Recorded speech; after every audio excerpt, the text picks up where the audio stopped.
Rendons-nous en Somalie, où le calendrier des parlementaires nouvellement élus affiche déjà complet. Après être officiellement entrés en fonction mardi, les législateurs doivent, à présent, rapidement élire le président du Parlement, qui sera chargé de superviser l'élection du prochain président de la Somalie. Quelles sont les tâches qui attendent l'Assemblée législative de la Somalie?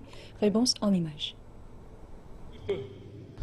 Il s'agit d'un serment de respecter la Constitution et de travailler pour l'amélioration du bien-être du public.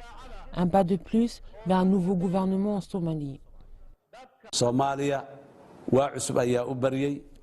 La Somalie est aujourd'hui à l'aube d'une nouvelle ère. Nous avons un parlement représentatif de son peuple et des parlementaires élus au sein de leurs circonscriptions respectives.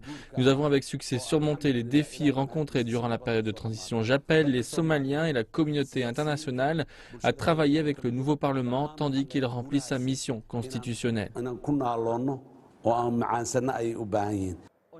250 députés et 41 sénateurs ont officiellement prêté serment mardi, tandis que l'élection des représentants de Somaliland et des régions septentrionales est toujours en cours à Mogadiscio.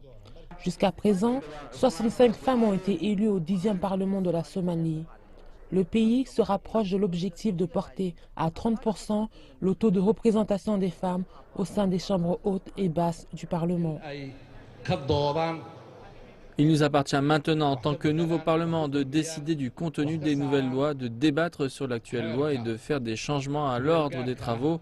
Nous allons fixer également la date des prochaines élections du président de la République et du président du Parlement.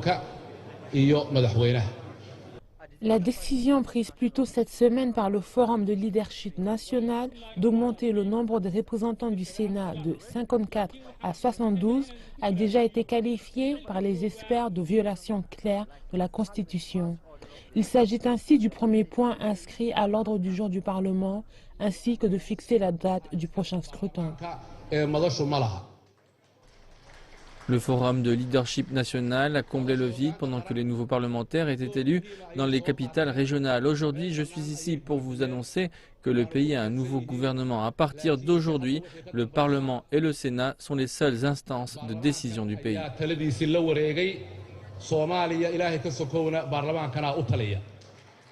Le 9e Parlement somalien a destitué 2 premiers ministres sur une période de 2 ans, une décision très critiquée par le public et les experts politiques à travers le pays.